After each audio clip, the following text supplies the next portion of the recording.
प्रणाम सब गोटे के। हम शालिनी झा एकटा महेशवाणी लऽ के एलहुँ हैं। एकटा महेशवाणी हम गेने रहूँ तऽ ओ बहुत ही बेसी जे छै से सब गोटे के नीक लागल छलनि, तऽ एकटा महेशवाणी हम फेर लऽ के एलहुँ हैं। तऽ सुनू और जरूर जे छै से हमरा बताउ जे केहन लागल। धन्यवाद। साँप मारी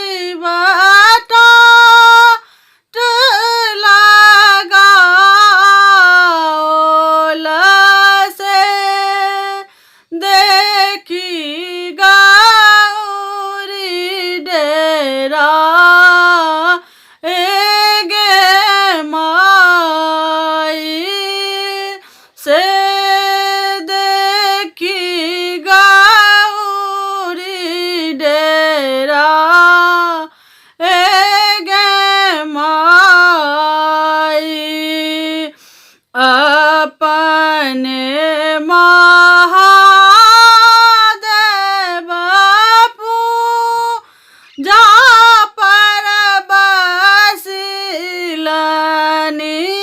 गौरी सा घंटी डोला।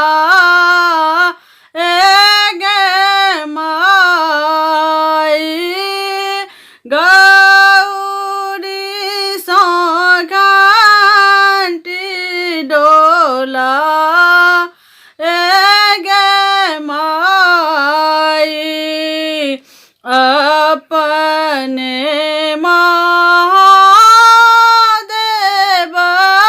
बसहा पर चढ़लनि।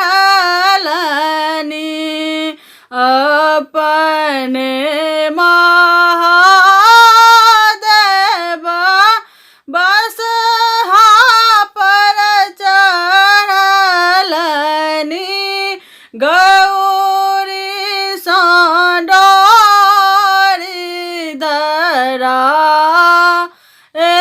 गे माई गौरी सा डोरी धरा।